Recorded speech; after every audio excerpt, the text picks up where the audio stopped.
Hace muchos años que tengo la idea de que si escribo las memorias alguna vez, el primer capítulo empezará precisamente por ese recuerdo de la hora de la siesta, preguntando cuándo iríamos a San Rafael.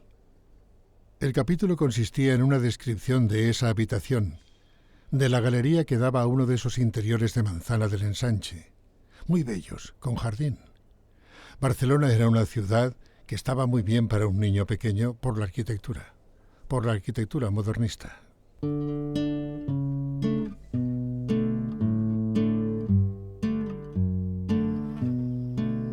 Luego pasé los 3 años de la Guerra Civil en Nava de la Asunción, en donde mi familia posee una casa a la que siempre acabo por volver.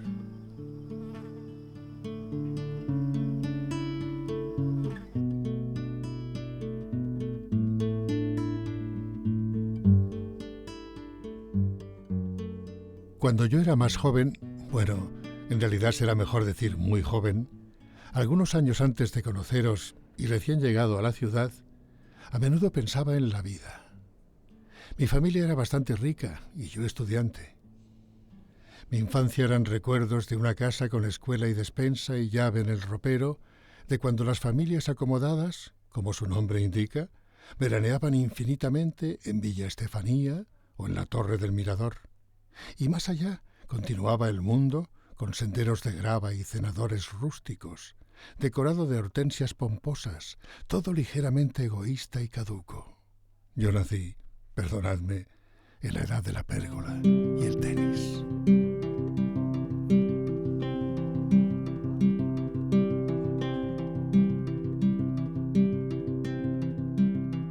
Fueron posiblemente los años más felices de mi vida. Y no es extraño, puesto que a fin de cuentas no tenía los 10. Para empezar, la guerra fue conocer los páramos con viento, los sembrados de gleba pegajosa y las tardes de azul, celestes y algo pálidas, con los montes de nieve sonrosada a lo lejos. Mi amor por los inviernos mesetarios es una consecuencia de que hubiera en España casi 1 millón de muertos.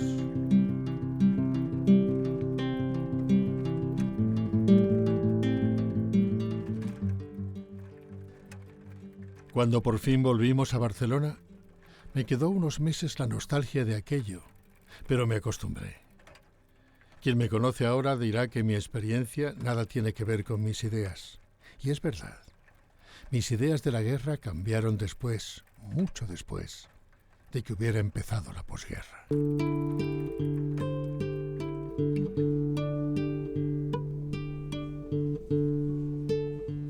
Quien no sepa en algún modo salvar su niñez, quien haya perdido toda afinidad con ella, difícil es que llegue a ser artista. Casi imposible que pueda nunca ser poeta, y no por ninguna razón sentimental, sino por un hecho muy simple. La sensibilidad infantil constituye, por así decir, un campo continuo, y la poesía no aspira a otra cosa que a lograr la unificación de la sensibilidad. Mi revelación de la poesía, de lo que yo ahora entiendo por poesía, que es idéntico a lo que sentí entonces, expresión sorprendente porque incorpora algo que uno ha sentido sin saber que era posible expresarlo así, fue por vía oral. Creía que era un refrán. En el bachillerato volví a encontrarla escrita y supe que eran versos. Como a nuestro parecer cualquier tiempo pasado fue mejor.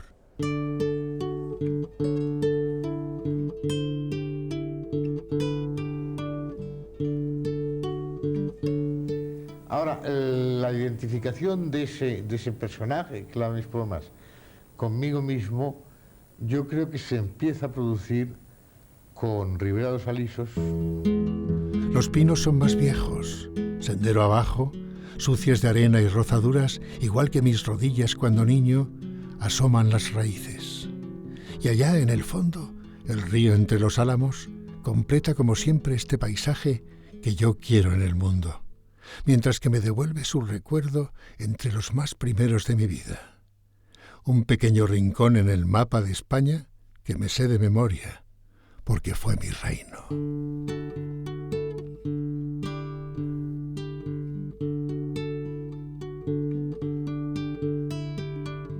La mala conciencia burguesa fue un fenómeno bastante común a casi toda la gente de mi clase y de mi época.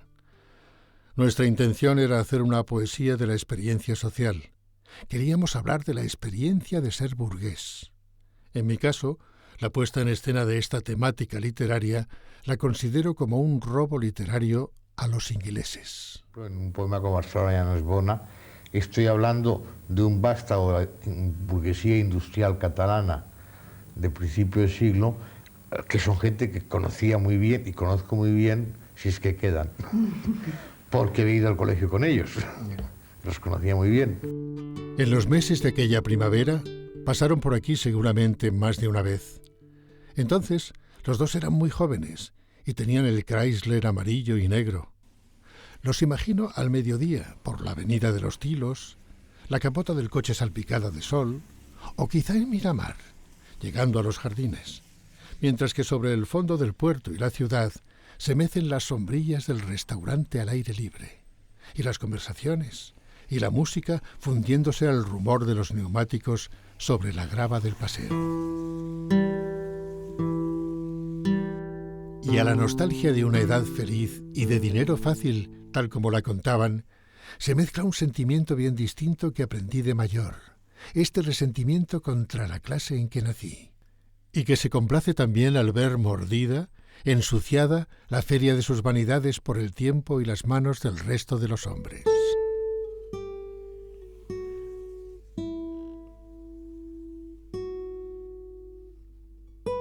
Solo montaña arriba, cerca ya del castillo, de sus fosos quemados por los fusilamientos, dan señales de vida a los murcianos. Y yo subo despacio por las escalinatas, sintiéndome observado, tropezando en las piedras en donde las higueras agarran sus raíces, mientras oigo a estos chavas nacidos en el sur hablarse en catalán y pienso, a un mismo tiempo, en mi pasado y en su porvenir. Sean ellos sin más preparación que su instinto de vida, más fuertes al final que el patrón que les paga, y que el saltataulells que les desprecia, que la ciudad les pertenezca un día, como les pertenece esta montaña, este despedazado anfiteatro de las nostalgias de una burguesía.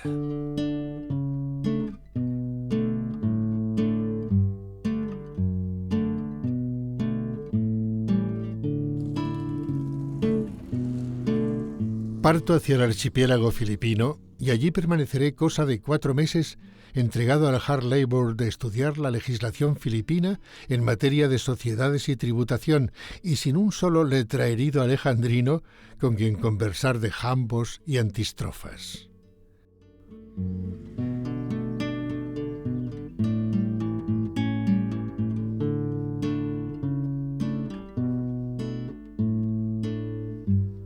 Me abruma la continua incomodidad de sentirme un ser genérico, un blanco.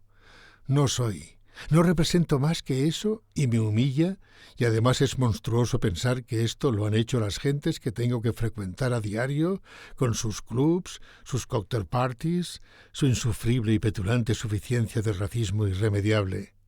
Creo que me he hecho profundamente anticolonialista. Como los sueños, más allá de la idea del tiempo, hechos sueños de sueños llevo, días de Paxanjan. En el calor, tras la espesura, vuelve el río a latir moteado como un reptil, y en la atmósfera oscura, bajo los árboles en flor, relucientes, mojados, cuando a la noche nos bañábamos, los cuerpos de los dos.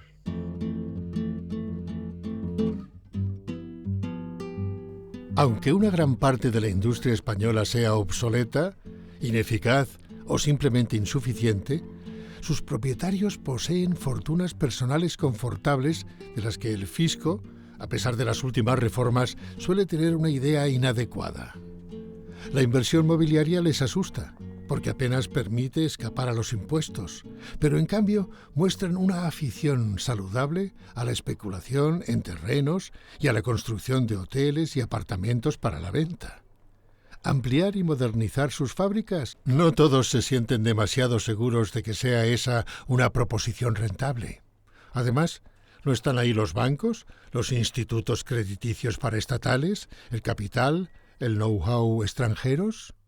Después de tantos años de forzoso cinismo, fundamentar su adhesión al régimen en el hecho de que es un régimen económicamente progresivo y no en el puro instinto de conservación, ha sumido a la derecha española en un estado casi voluptuoso de buena conciencia.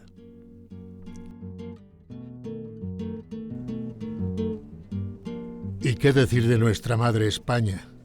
Este país de todos los demonios, en donde el mal gobierno, la pobreza no son, sin más, pobreza y mal gobierno, sino un estado místico del hombre.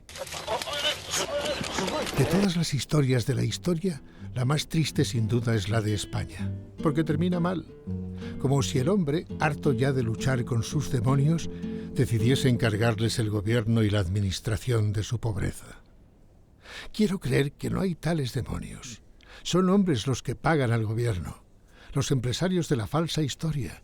Son ellos quienes han vendido al hombre, los que le han vertido a la pobreza y secuestrado la salud de España. Pido que España expulse a esos demonios, que la pobreza suba hasta el gobierno, que sea el hombre el dueño de su historia.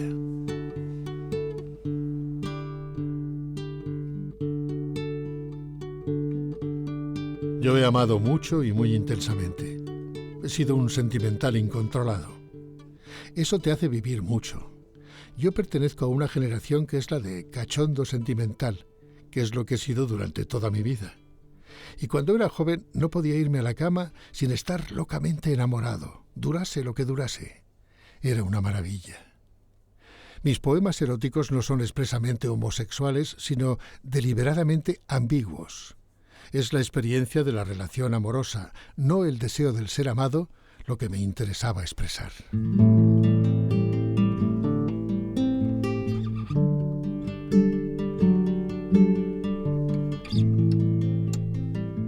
Despiértate. La cama está más fría y las sábanas sucias en el suelo. Por los montantes de la galería llega el amanecer, con su color de abrigo de entretiempo y liga de mujer.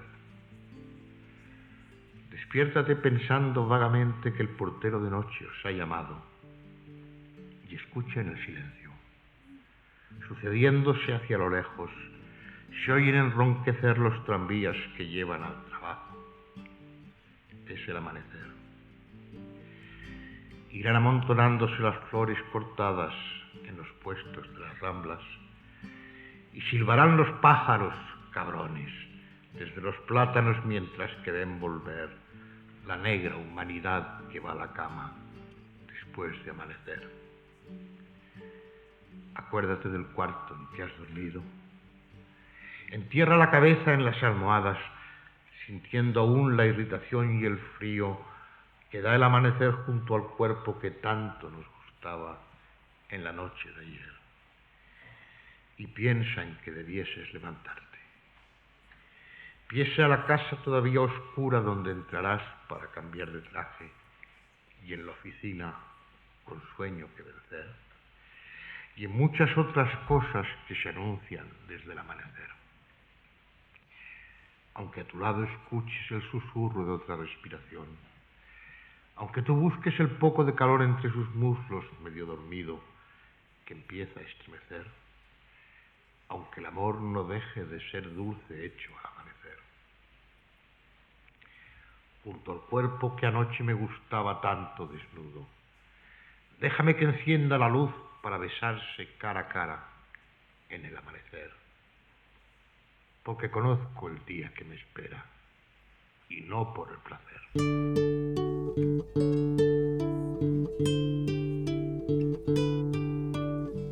Hacer poesía fue para mí una manera de construirme un muro contra el mundo exterior, una suerte de andamio contra mis propias debilidades interiores. Luego, cuando a partir de los años 50 me interesé por la poesía social, fundé mi propia voz, una voz que luego no he querido dilapidar repitiéndome.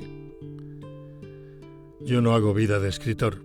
Soy un hombre que ha escrito poemas, ensayos, pero nada más. En mis relaciones personales me siento más cómodo con ejecutivos, aunque no tenga nada que ver con ellos, que con escritores que no sean directamente amigos míos como Barral o Marcé. Y como resulta que ser escritor ha sido una vocación profunda, el hecho de identificarme con el personaje literario me produce una incomodidad que no siento con mi personaje de ejecutivo. Además de representarlo mejor, no me incomoda porque no apuesto nada en ello. Era un personaje afín a mí en clase social, en cultura, en sensibilidad, pero que yo no identificaba conmigo. Ahora, la identificación de ese personaje, claro, mis poemas, conmigo mismo se cierra como un bucle al escribir contra Jaime Gil de Viedma y después de la muerte de Jaime Gil de Viedma. ¿De qué sirve quisiera saber cambiar de piso? Dejar atrás un sótano más negro que mi reputación, y ya es decir, poner visillos blancos y tomar criada, renunciar a la vida de bohemio, si vienes luego tú, pelmazo, embarazoso huésped, memo vestido con mis trajes zángano de colmena, inútil, cacaseno, con tus manos lavadas, a comer en mi plato y a ensuciar la casa.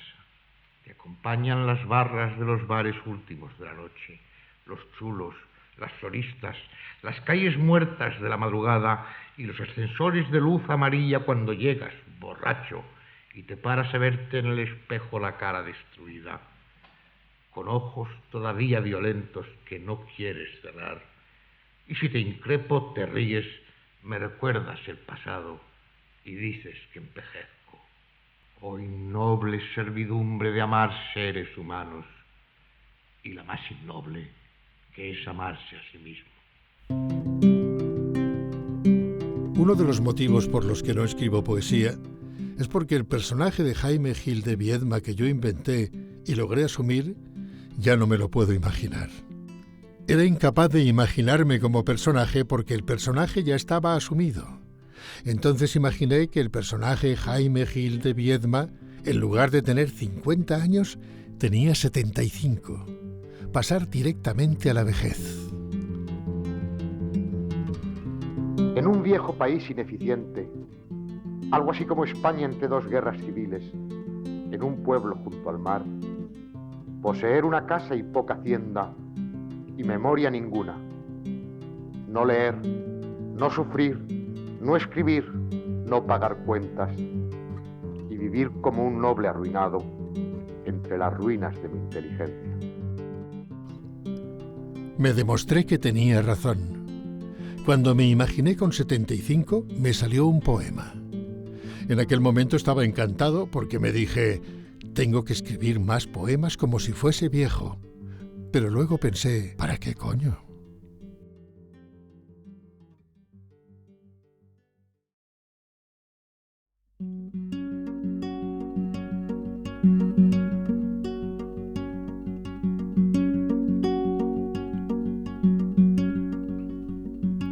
Los muertos pocas veces libertad alcanzáis a tener.